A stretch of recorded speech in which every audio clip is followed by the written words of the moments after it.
Sí, decía buenas tardes, que me da mucho respeto estar ante un público que sé que está más formado que yo en el ámbito humano y algunos en el humano y en el jurídico. Así es que, bueno, pues hay que tener condescendencia con la ponente y venimos a pasar un rato y a pensar, y después, si nos da tiempo, también a discutir. Y voy a explicaros previamente por qué he puesto ese título a la ponencia y también le voy a hacer un guiño a la ponente que no ha podido estar aquí, porque vamos a comenzar con un guiño histórico. Y es que vivimos en un momento de eclosión de derechos. Nunca se tuvieron más derechos, nunca hubo más desacuerdo en el contenido de los derechos y nunca fueron los derechos tomados menos en serio que en la actualidad. Y yo creo que todo esto está relacionado entre sí. Vamos a hacer un poco de historia y vamos a explicar esto que acabo de decir y, de hecho, contribuir a alguna leyenda negra de las que pesan sobre nuestra historia de España y en concreto sobre el reinado de los reyes católicos. Los derechos humanos, y esto lo digo para centrarnos en su primer contenido y su primera definición y después contraponerlos con lo que está ocurriendo en la actualidad, con los derechos fundamentales. Los derechos humanos nacieron en la Edad Moderna con las cartas de Indias propiciadas por el testamento de Isabel la Católica.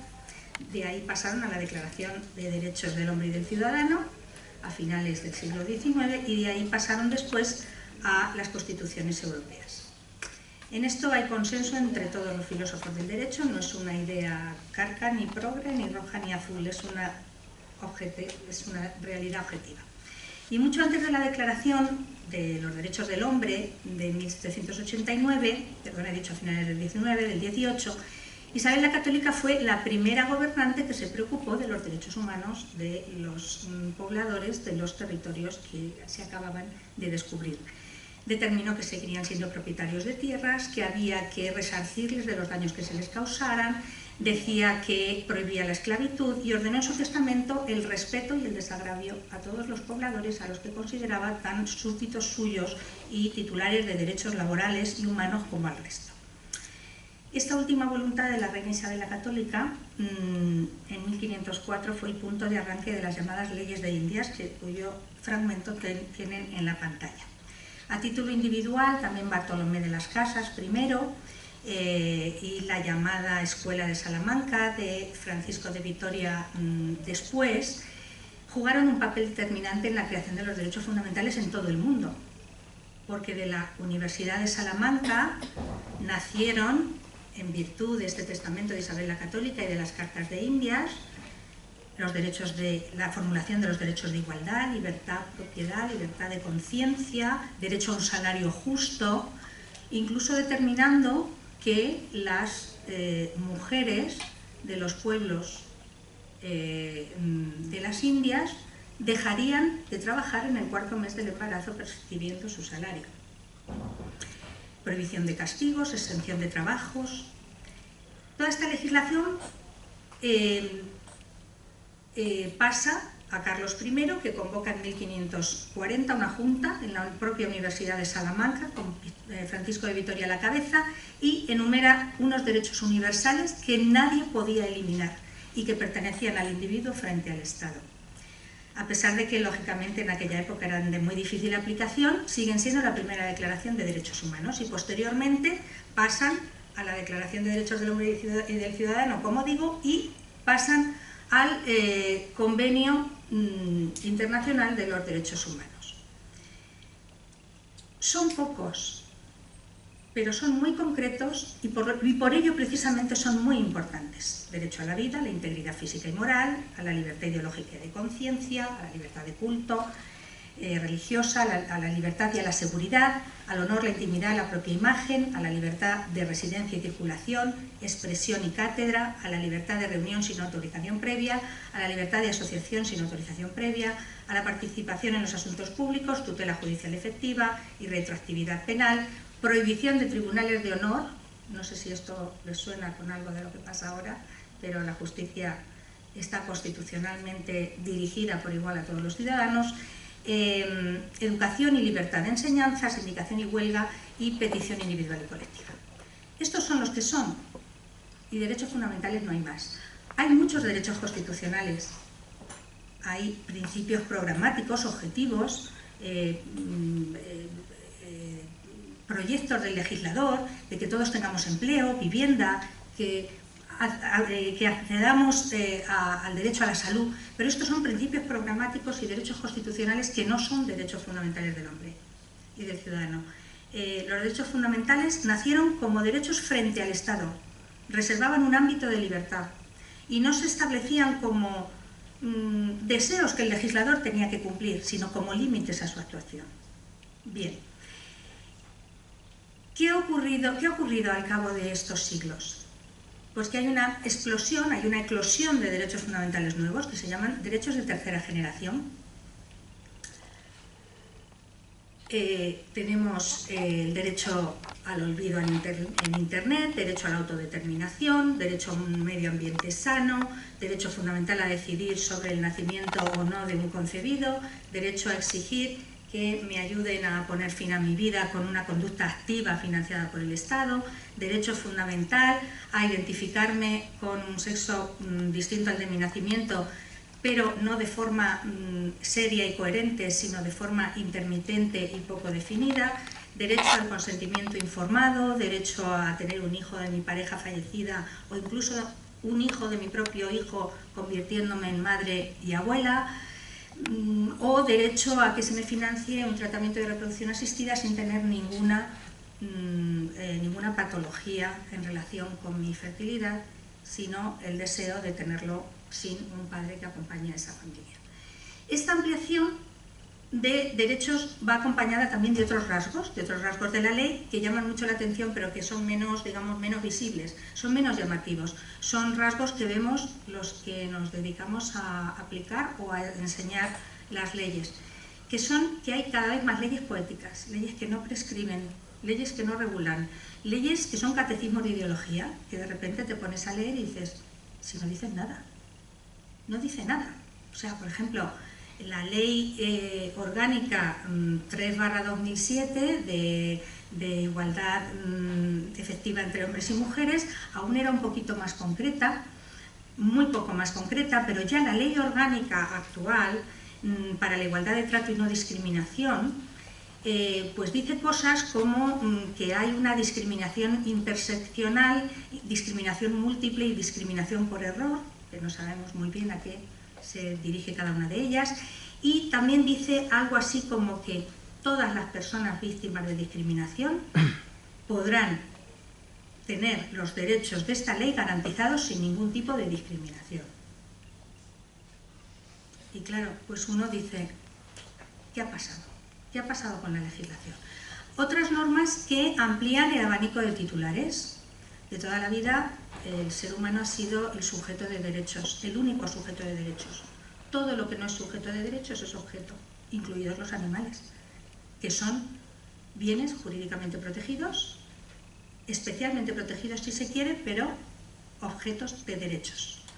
En la actualidad hay normas que parecen sugerir que son titulares de derechos, normas a las que se le dedican preceptos sobre custodia en caso de ruptura familiar, normas sucesorias que se dedican a decir qué ocurre cuando se dejan determinadas disposiciones patrimoniales en favor de los animales, normas que agravan de forma muy poco determinada y muy poco respetuosa con el principio de legalidad y de tipicidad penal qué ocurre si le haces daño a determinados animales que todavía no sabemos cuáles son, y sobre todo normas que hablan de los derechos humanos de la madre tierra, normas que quieren atribuir personalidad jurídica al mar menor y cosas que realmente dejan a uno pues, bastante estupefacto, ¿no? Y también normas que son a las que más nos vamos a dedicar, que consideran que el derecho de una parte de la ciudadanía es posible introducirlo en el concepto de un derecho fundamental, de tal manera que se les pueda dar cumplimiento imponiéndolo a todos y además, a diferencia del derecho fundamental en el que se incluyen, ahora voy a poner un ejemplo, obligando al Estado a financiarlo y a nosotros a pagarlo con nuestros impuestos. Por ejemplo, el derecho a la vida o a la integridad física siempre ha sido un derecho fundamental que el hombre tenía como límite de la actuación del poder público y por extensión de otros sujetos que podían hacerle daño. En la actualidad, el Tribunal Constitucional considera que el derecho al aborto y el derecho a la eutanasia están incluidos en el derecho a la vida. Es decir, cuando el legislador constitucional dijo todos tienen derecho a la vida y a la integridad física, estaba pensando en eso. Parece ser. En la eutanasia y en el aborto. Bueno, pues lo consideran incluido en ese derecho, pero además esto es un derecho que se paga y que pagas tú, aunque no estés de acuerdo en que eso esté incluido en el derecho a la vida. Por eso en este momento estamos todos pagando con nuestros impuestos determinadas prestaciones del Estado que se incluyen en los derechos fundamentales que antes no podíamos ni imaginar que tuvieran ese alcance. Bien, esto es pues una tónica general. De hecho, no sé si te referías a esta felicitación, pero Yolanda Díaz en el Feliz Año 2024 no decía que se conviertan en realidad nuestros deseos, porque eso es una norma, eso es una frase muy manida, que puede decirse sin riesgo de ningún tipo de reflexión al respecto. Dice, espero que este año nuevo convierta todos vuestros buenos deseos en derechos. Y entonces uno se pregunta, ¿esto es bueno? ¿Qué hay de malo, si es que hay algo de malo, en que todos los derechos de los ciudadanos, todos los deseos de los ciudadanos se conviertan en derechos? Bueno, porque claro, todo lo que suena bonito parece bueno. Y entonces a veces hay que pensar qué puede ocurrir si todos los deseos se convierten en derechos. Y como yo creo que en la actualidad todos los deseos se están convirtiendo en derechos, yo voy a proponer 10 o 12 consecuencias que no sé si compartirán conmigo de lo que está ocurriendo porque los deseos se están convirtiendo en derechos. Cuando los deseos se convierten en derechos, se produce una inflación de derechos. Y cuando hay inflación, ya sabemos lo que pasa, y si no sabemos, aquí tenemos al profesor de Juan para explicárnoslo, pues se produce una devaluación. Una devaluación de aquello con lo que se tiene que pagar, ¿no? No podemos pagar menos con el dinero que podíamos pagar por ellos. ¿Por qué? Porque hay una inflación, ¿no? Hay una inflación, ha subido el precio de las cosas, no podemos hacer frente. Bueno, pues a más derechos, menos importancia tienen. Cuando hay pocos derechos fundamentales esenciales, se cumplen a rajatabla, tienen un carácter sagrado, inalienable, se respetan. Decía Working en un libro legendario, que además es de lectura obligada para todos los que hemos estudiado Derecho, Taking the Rights Seriously, los derechos en serio, que, bueno, pues esto, que los derechos fundamentales se caracterizan porque son pocos, sagrados e inalienables. Y por eso siguen siendo importantes. Esto lo decía Working cuando lo decía.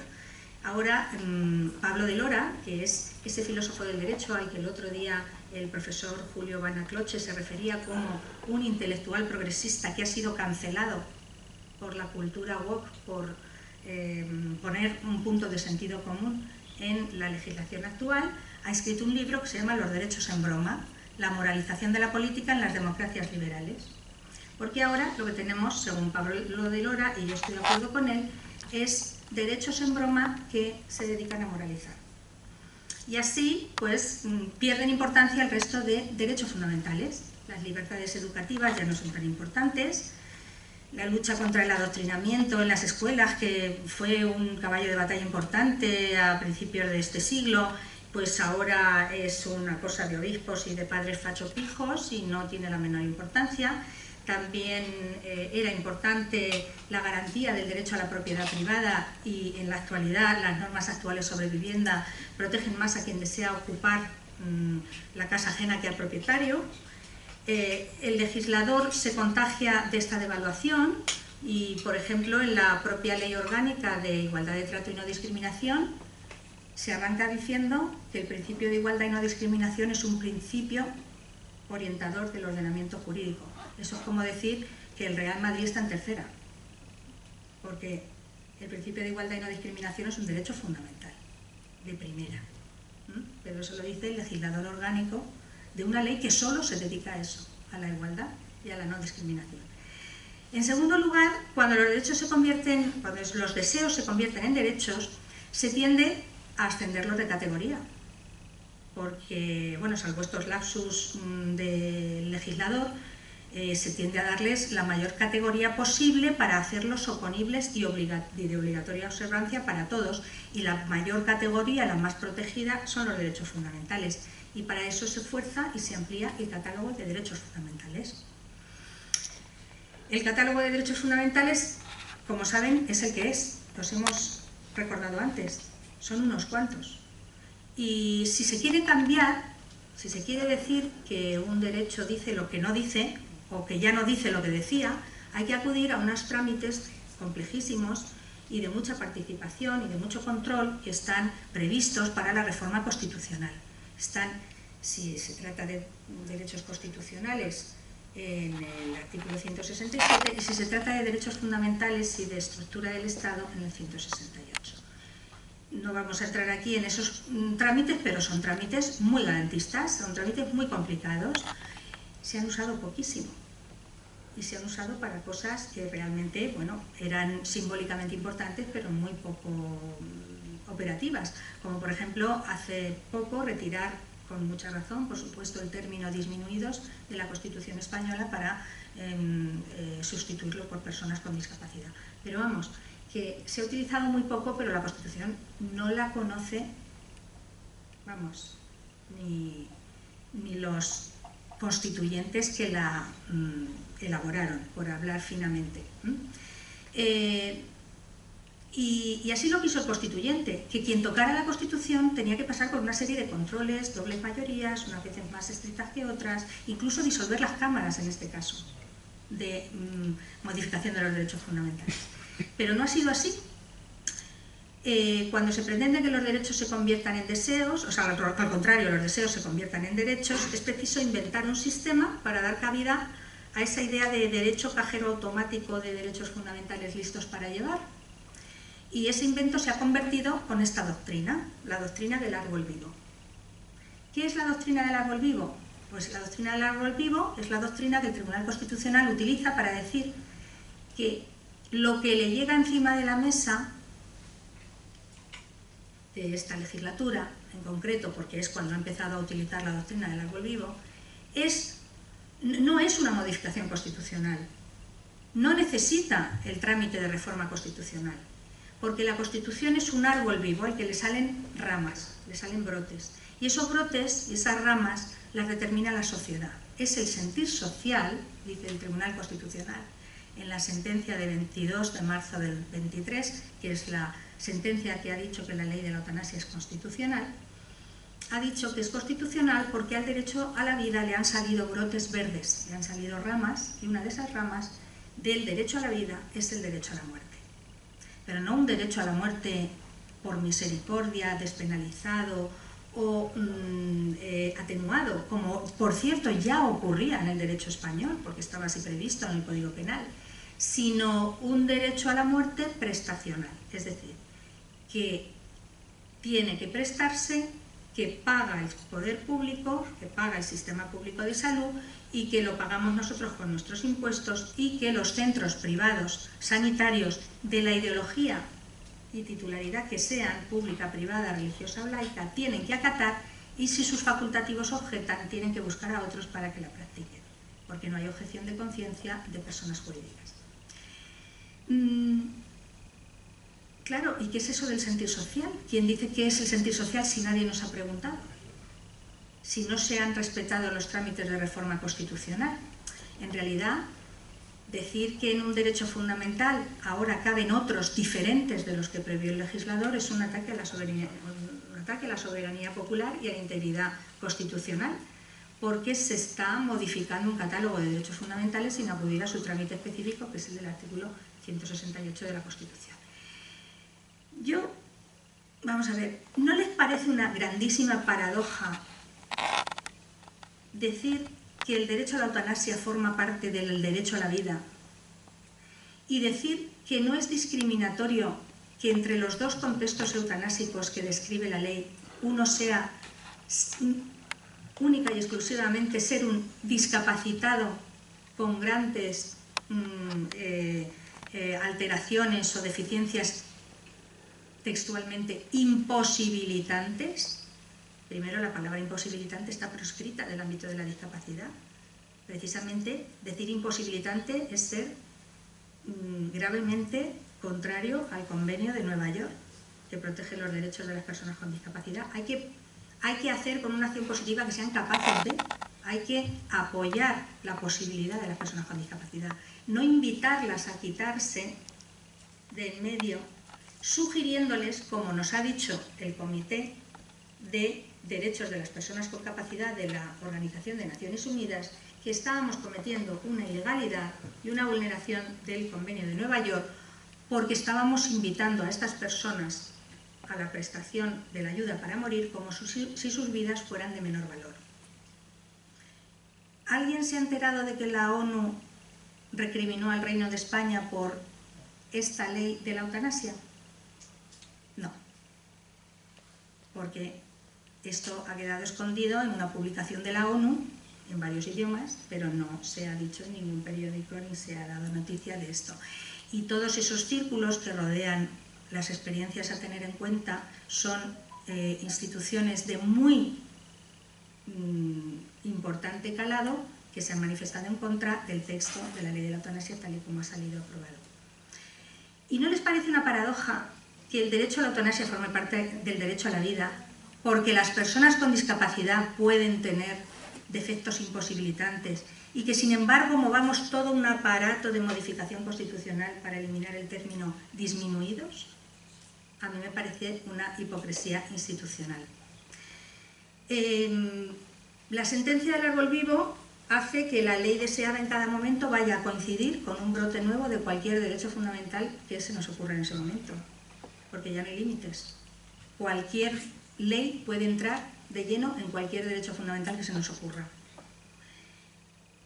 Y como dijeron los magistrados que votaron en contra de la sentencia del Tribunal Constitucional que declaró la constitucionalidad de la ley de eutanasia, la Constitución puede ser un árbol vivo, pero lo que no es un folio en blanco donde el legislador puede escribir a su antojo conforme a su ideología. En tercer lugar, cuando los derechos dictados por un determinado gobierno en un determinado momento de la historia, sea cual sea, cuando los deseos se convierten en derechos y además se consideran incluidos en algún derecho fundamental, dejan de ser opinables. ¿Cómo vamos a opinar en contra de un derecho fundamental si ya hemos metido esa norma dentro de la expresión de un derecho fundamental? Y entonces el Tribunal Constitucional, ya en ese contexto, ata las manos del legislador futuro. Y voy a poner un ejemplo. La Ley Orgánica de Interrupción Voluntaria del Embarazo, la Ley del Aborto, nueva la reforma de la Ley del Aborto del año 2023, de libertad sexual y reproductiva, y reforma de la Ley Orgánica del 2010 del aborto, fue también recurrida en inconstitucionalidad por eliminar información previa a la gestante, por permitir que la menor de 16 a 18 años pudiera someterse a un aborto voluntario sin informar a sus padres.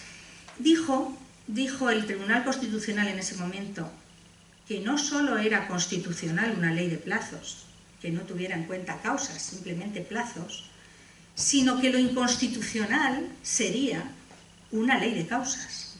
Es decir, no se lo habían preguntado, porque lo que le estaban poniendo delante era una ley de plazos.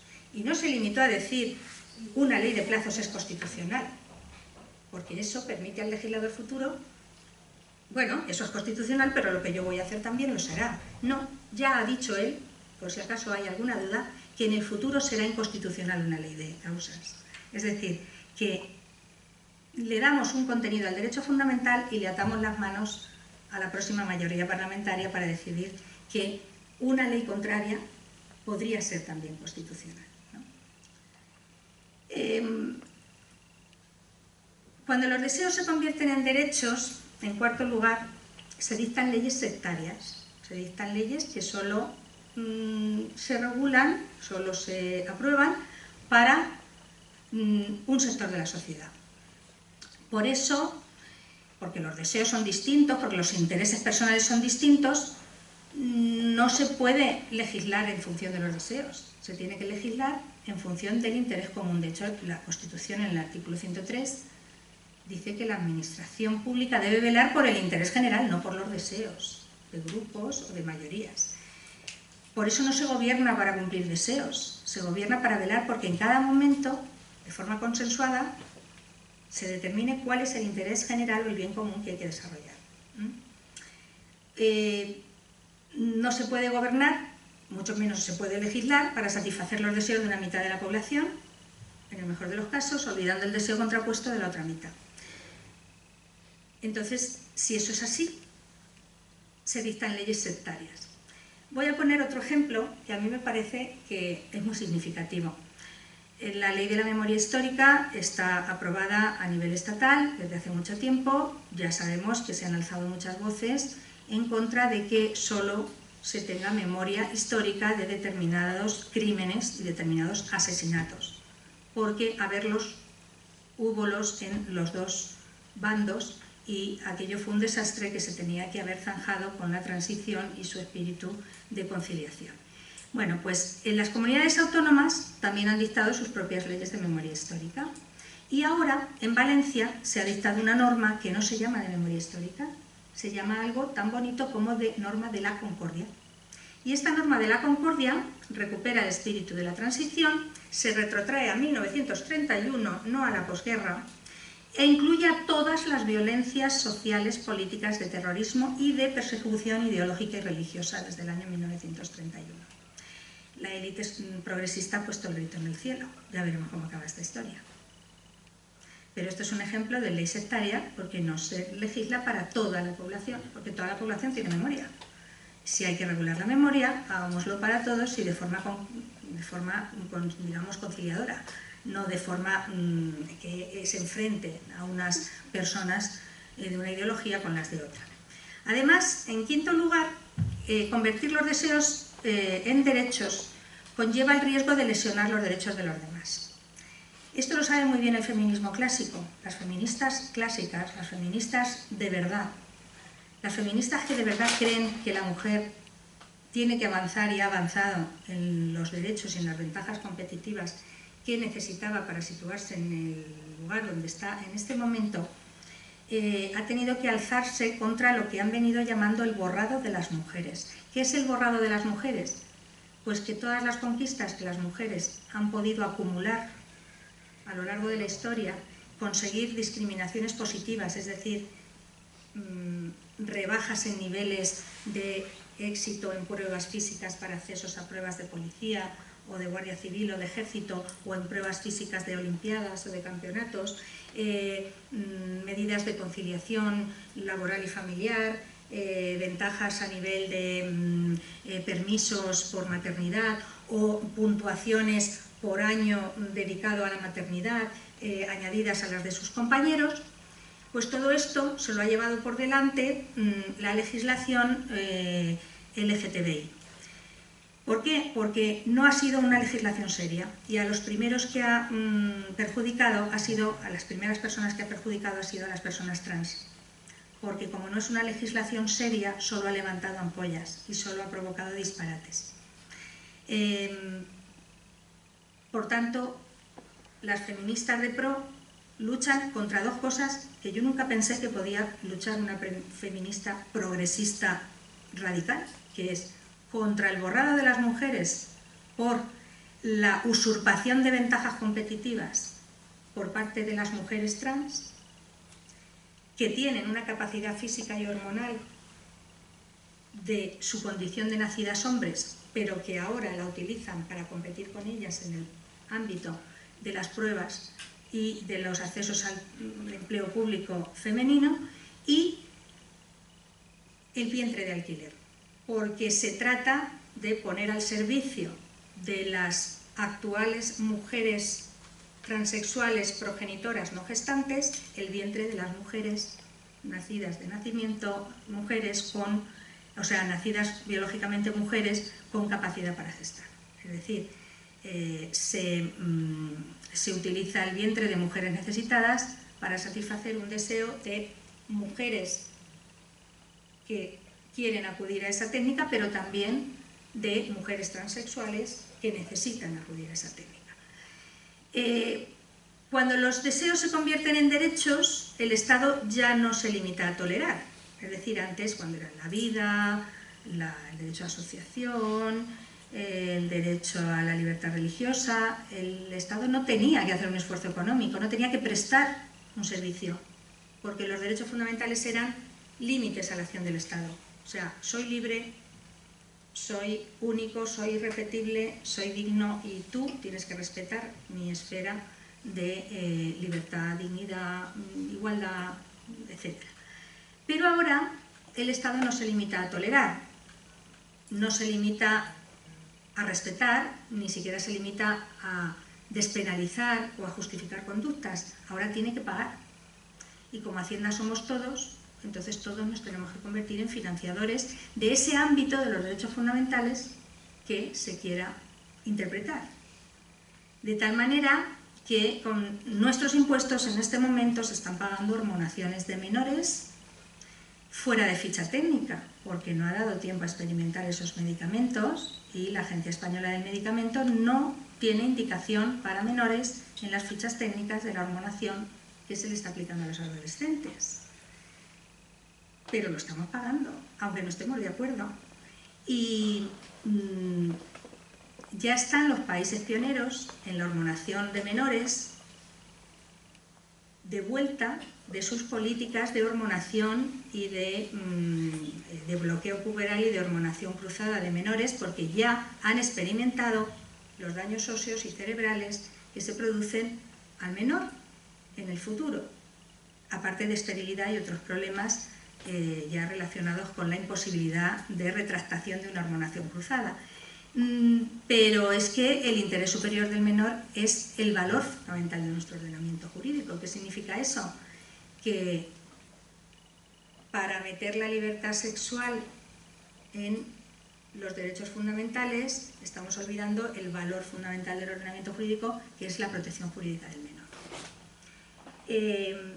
Y además lo cuestiona el defensor del pueblo cuestiona que una comunidad autónoma pueda pedir el apoyo de los equipos psicológicos y un informe del resto de médicos que tratan a un menor sobre otras patologías a la hora de decidir una hormonación.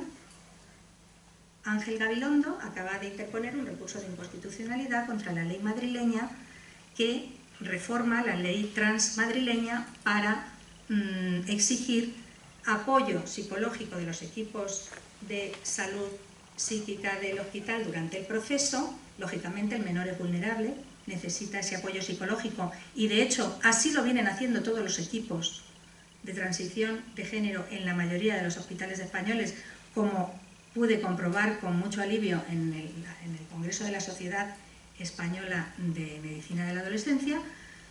Pues fuera de la realidad, el defensor del pueblo recurre en inconstitucionalidad la ley de Madrid porque considera retrógrada y regresiva la norma que exige que los psicólogos acompañen al menor y que los endocrinos, pediatras y traumatólogos hagan llegar su visto bueno al proceso de hormonación al profesional que se la vaya a aplicar. Claro, si esto lo cuestiona el defensor del pueblo, pues ya no sé muy bien qué puede pasar después, ¿no? Cuando los deseos se convierten en derechos, nos alejamos también de la realidad, porque a fuerza de decir que todo el mundo tiene derecho a todo, cuando nuestros deseos de que las personas con discapacidad sean plenamente capaces, nos alejamos de la realidad. Porque frecuentemente leemos en textos internacionales que todas las personas son capaces y que para ejercer esta capacidad necesitan apoyos. Pero desgraciadamente los familiares de personas con discapacidad saben que las personas con discapacidad intelectual no son capaces y no necesitan solamente un apoyo, necesitan representación y necesitan protección y necesitan que las posiciones queden claras y necesitan que se les nombre representante de sus personas con discapacidad y que esta labor se realice para su protección. La Ley 821 de apoyos en el ejercicio de la discapacidad pues hace una serie de cosas muy bien intencionadas, con unos objetivos muy loables, con el deber, además, de cumplir con el Convenio de Nueva York, que exigía reconocer este ámbito de autonomía y de capacidad en las personas con discapacidad, pero es una ley completamente alejada de la realidad. Es una ley laberinto, es una ley horrorosa en su aplicación, que sufren las familias de personas con discapacidad, porque solo les voy a decir dos rasgos que se entienden muy bien. Uno es que ya no prima la protección del discapaz, sino su voluntad, deseos y preferencias. Y otro rasgo es que si se observa que la persona con discapacidad está bien acompañado por sus familiares, ya no se le nombra un representante, como antes era el tutor, que ahora ya no existe, ahora son curadores, y si no son necesarios porque está acompañado de forma eficaz la persona con discapacidad, no va a haber nombramiento alguno, con las consiguientes inseguridades jurídicas y problemas de los que tienen que realizar ese apoyo familiar, ¿no? Bueno, pues esto, que es muy bien intencionado, digo, y es muy loable querer que las personas con discapacidad intelectual tengan capacidad, es imposible. Y este nuevo paradigma de su voluntad, deseos y preferencias ha tenido que venir a remediarlo el Tribunal Supremo, que a la primera de cambio, cuando pudo pronunciarse sobre un asunto de una persona con discapacidad que tenía síndrome de Diógenes y se empeñaba en vivir rodeada de basura conforme a su voluntad, deseos y preferencias, pues si la ley entró en vigor el 5 de septiembre del 2021, el 8 de septiembre del 2021 ya había dicho el Tribunal Supremo que sería una crueldad social dejar a la persona con discapacidad a merced de su propia patología mental, por la cual además no sabe cuál es el alcance de su propia enfermedad.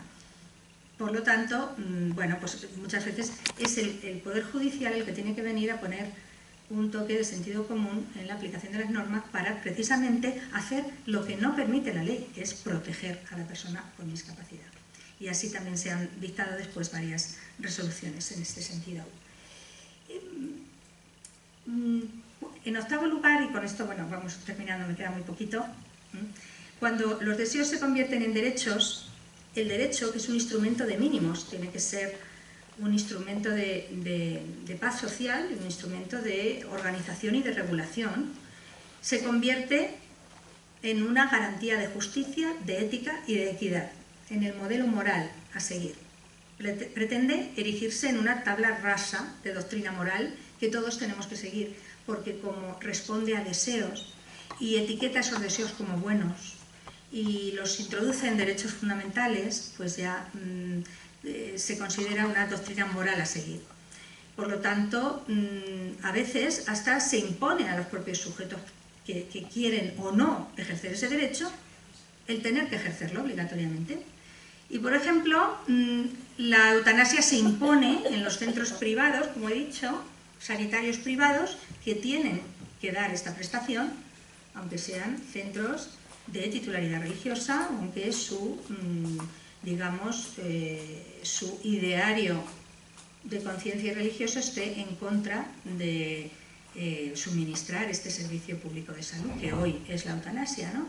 Y también pues hay muchos más ejemplos, como por ejemplo que la ley LGTBI, la ley 4/2023 de derechos de las personas LGTBI, considere que el profesional que, haciendo caso de la petición de un paciente, le suministre un tratamiento de reversión o contraacondicionamiento, estará apartado de la profesión, inhabilitado y multado con multas, ya se han impuesto, hasta 120.000 euros.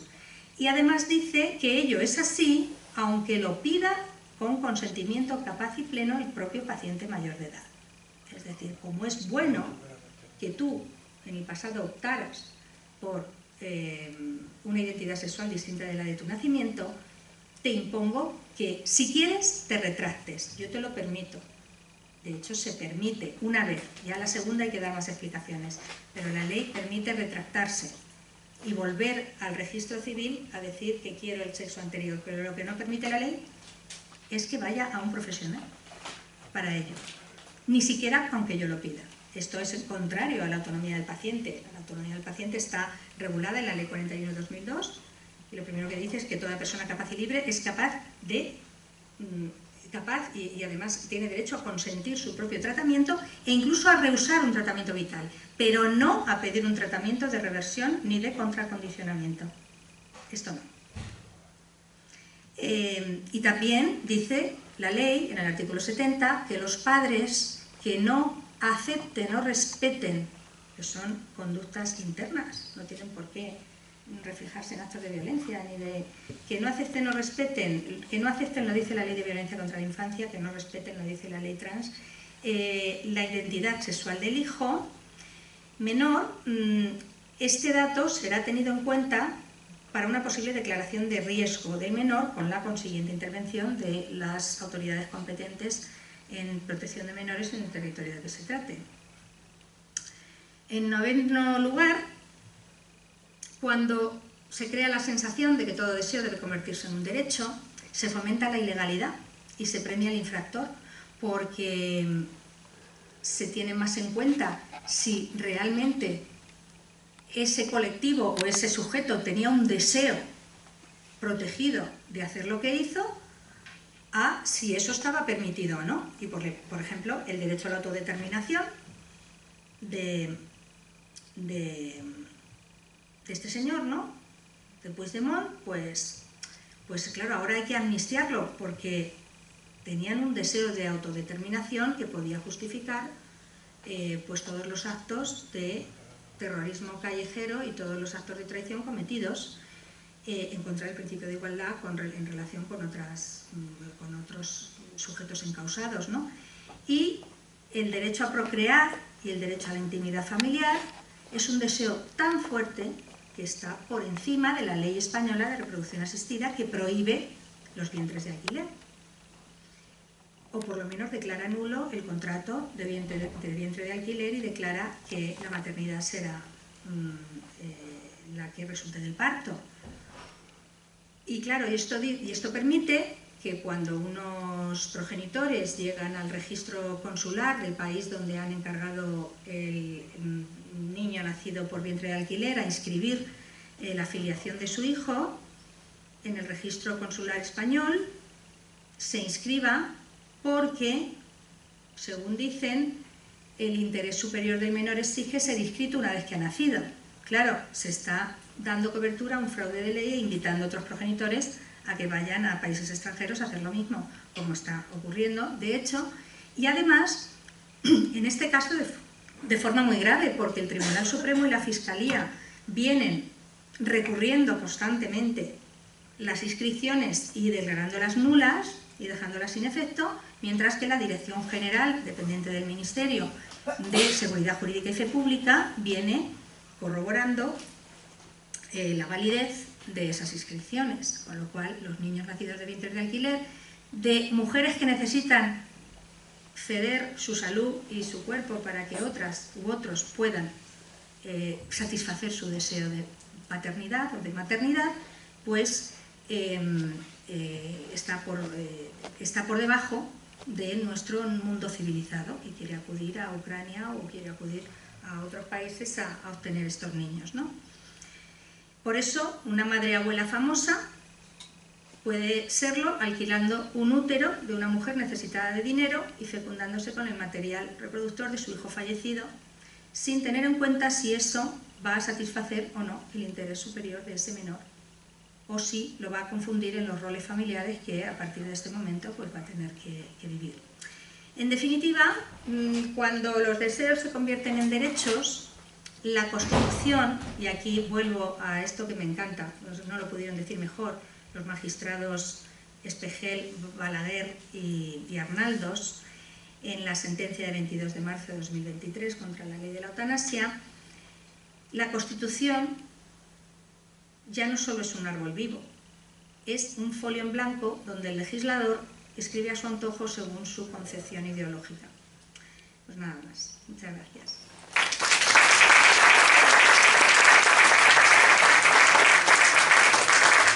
Si alguien quiere participar, que ahí queda un poquito de tiempo por si alguien quiere participar en el turno de preguntas y hacer alguna pregunta. Yo, a Mari Carmen, que es para mí una maestra. Y ya sabéis por qué lo digo. No. Ah, bueno, no, yo le oigo así. Sí, Mari Carmen, yo lo que veo es que todo el desmoronamiento moral que hay en la sociedad y en los comportamientos y en la educación es precisamente pues porque en lo que es la moral se fundamenta sobre todo en los deberes, en el deber de hacer el bien y evitar el mal, por ejemplo. Y claro, al invertirlo y centrarlo en los derechos, pues todo se pone patas arriba. Y entonces pues hay que recuperar la necesidad de saber cuáles son los deberes de los padres, los deberes de los maestros, el deber del ser humano, etcétera, etcétera. Me gustaría una reflexión tuya de esto. Gracias, Ángela. Pues yo creo que muchas veces ya es el sistema, es el propio ordenamiento jurídico el que impide la realización de estos deberes. Porque, claro, también es verdad que yo desde el ámbito en el que me muevo, que es el derecho sanitario y la bioética, veo muchos ejemplos de imposibilidad de los padres de ejercer sus deberes inherentes a la patria potestad, porque yo no doy crédito, pero una norma con rango de orgánica, como es la Ley Orgánica 1/96, dice que en todo procedimiento que tenga como titular a un menor será preceptiva la información y la asistencia de sus padres.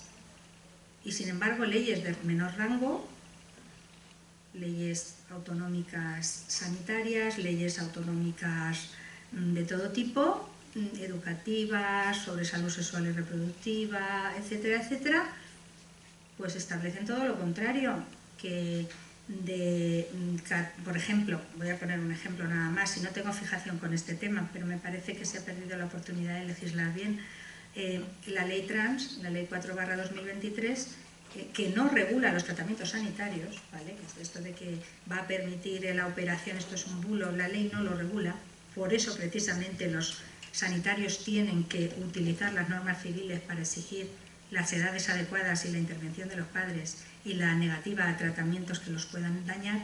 La ley no regula los tratamientos sanitarios, regula la rectificación registral del sexo y unos tratamientos sanitarios que no tienen que ver con la transexualidad, que son los de las personas nacidas con intersexualidad, es decir, hermafroditismo, etc., ¿no? Eso es otra cuestión.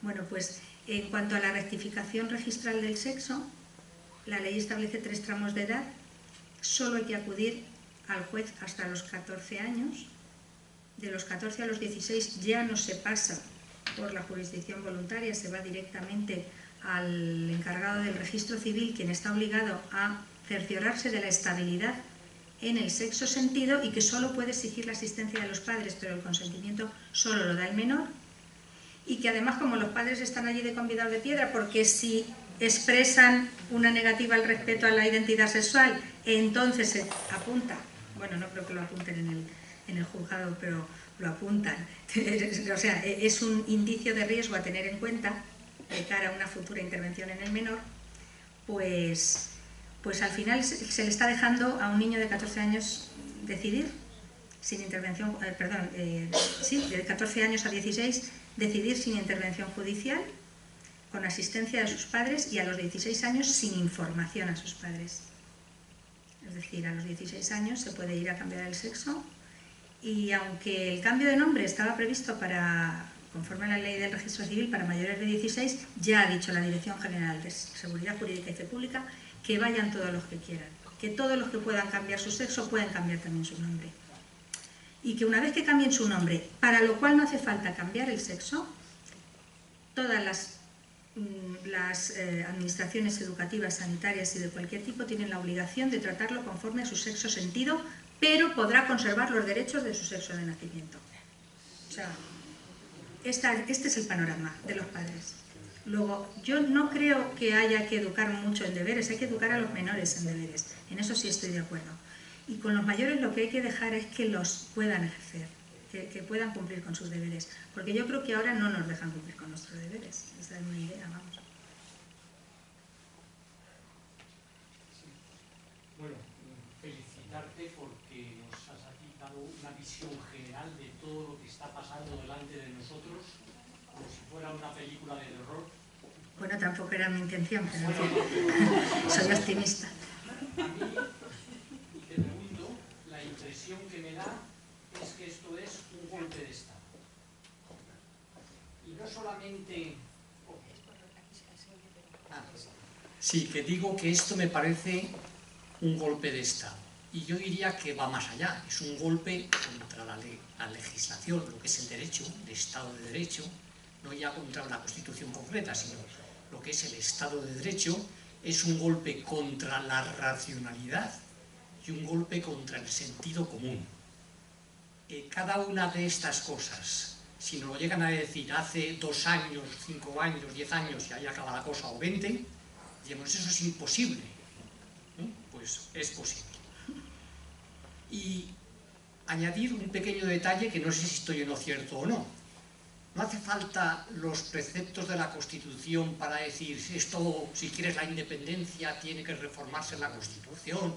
No. Es constitucional todo lo que el Tribunal Constitucional diga que es constitucional. Y lógicamente eso se traduce en conseguir la presidencia y la mayoría del Tribunal Constitucional para que sea constitucional absolutamente todo. Bueno, es que lo viene siendo porque hay un 5-7 y de esa manera nunca se va a poder... El golpe de Estado más incruento que te puedes imaginar. No hace falta ninguna reforma. Se hace cualquier ley que hemos dicho el legislador. ¿Qué legislador? El Ejecutivo.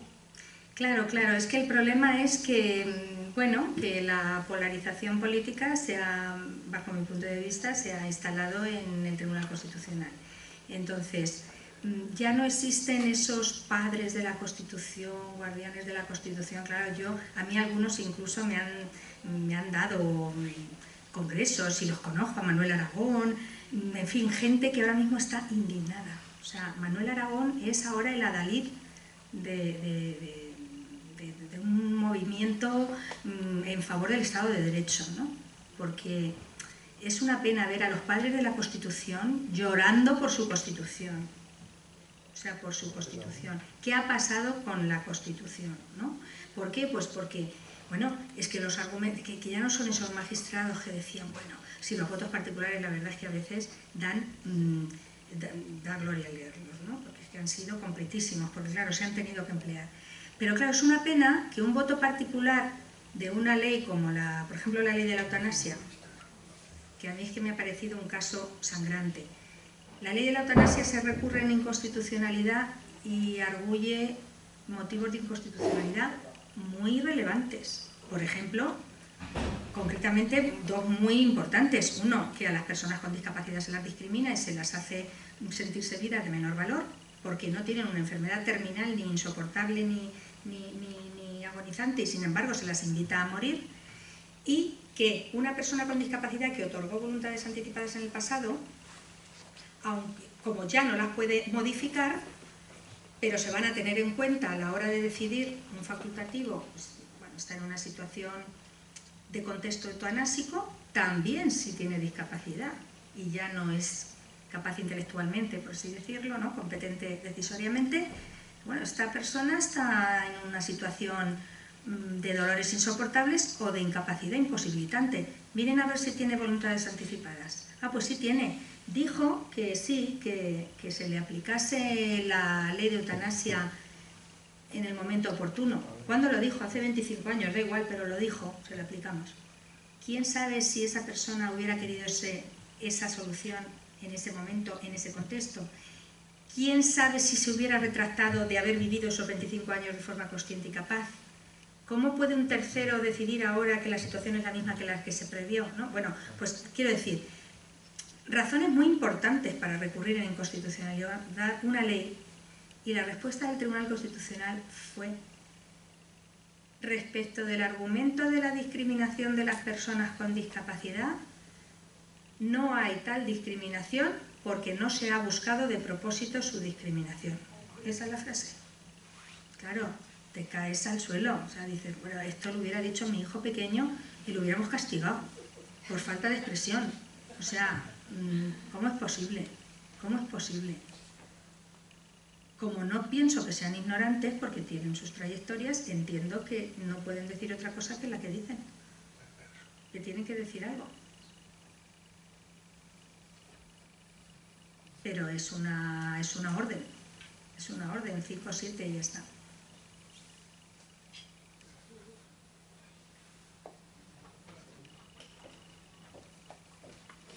De hecho, el Consejo de Estado repetitivamente le dice al legislador desde hace unos años que no están en el diccionario de la Real Academia Española las palabras que utilizan las leyes. Que no están. O despatologizante, o intersecciologizante, o cosas así, que no existen. Y se lo dice el Consejo de Estado, es que no existen esas palabras. La ley tiene que utilizar palabras que existan en el idioma en que se expresa. Bueno, Mari Carmen, da gloria oírte. El tema que has traído verdaderamente, no sé si de terror, pero sí que pone los pelos de punta, la verdad. Porque además lo estamos viendo y viviendo, o sea que es una realidad, no es un deseo, ojalá y fuera un sueño. Lo que te quería preguntar, que sé que eres muy optimista, es si tú crees que esta situación es reversible, porque como parte de la situación que tenemos viene y nos la hemos ido tragando suavemente desde hace, pues eso, lo que apuntaban antes, en 20 años, aproximadamente de 20 años para acá, no sé si va a ser tan fácil revertir la situación como nos la hemos tragado, porque desde luego la perversión del lenguaje a la que venimos acostumbrados desde hace mucho tiempo, llamándole a las cosas por otro nombre, haciéndolas atractivas, diciendo lo que no es, ya con la palabra, con el aborto ya tuvimos un comienzo de lo que iba a ser esto, si le llamamos de otra manera quizás no violenta menos.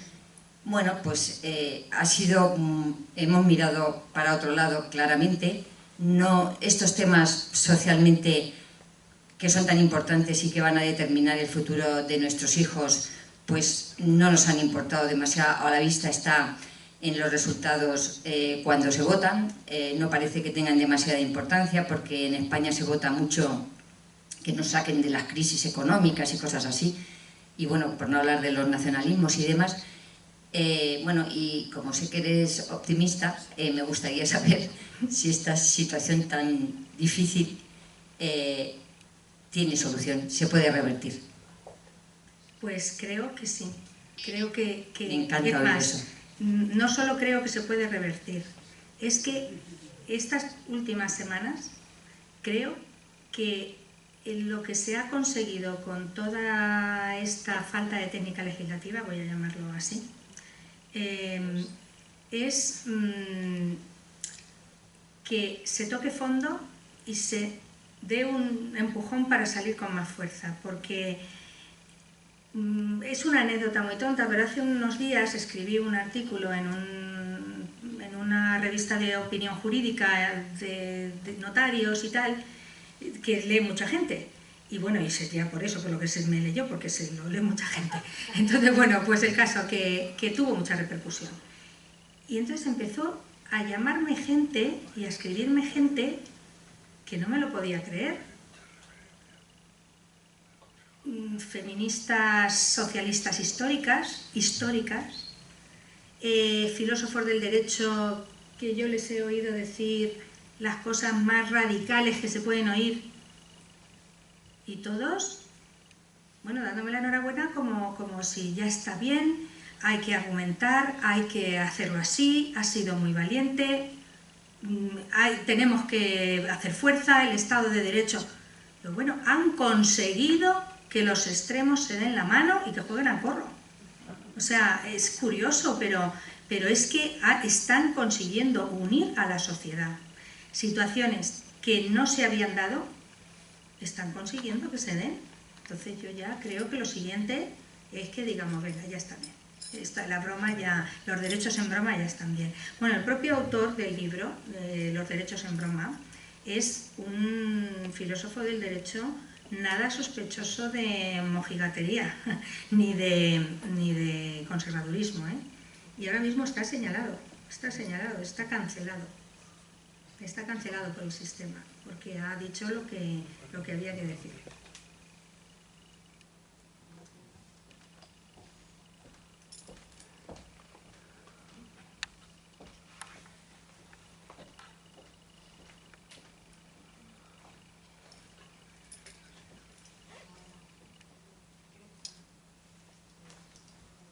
Ahora. Muchas gracias, Carmen, me ha encantado. Gracias a ti. A pesar de que coincido en que es una película de terror, y sé que mucha gente lo está viviendo como una película de terror, sé que se está haciendo mucho daño a la cuestión de la patria potestad en muchos aspectos, y sé que se está haciendo mucho daño a las familias. Lo que dices de que se están uniendo los extremos, estoy de acuerdo. Yo soy feminista, tú lo sabes, feminista clásica, feminista radical, de raíz, radical que viene de A raíz. eso me refería, Sí, cuando sí. lo he dicho, ¿eh? Sí, sí, sí. No, pero cuando dices soy feminista radical, se creen que eres una loca. No, no, yo soy muy normal, ¿vale? Entonces, creo que has sido muy generosa cuando has dicho mala técnica legislativa. Yo voy a ser más clara, a mí me parecen auténticas chapuzas lo que se está haciendo. Me parece que se ha roto la separación de poderes, totalmente. Yo también quiero ser optimista.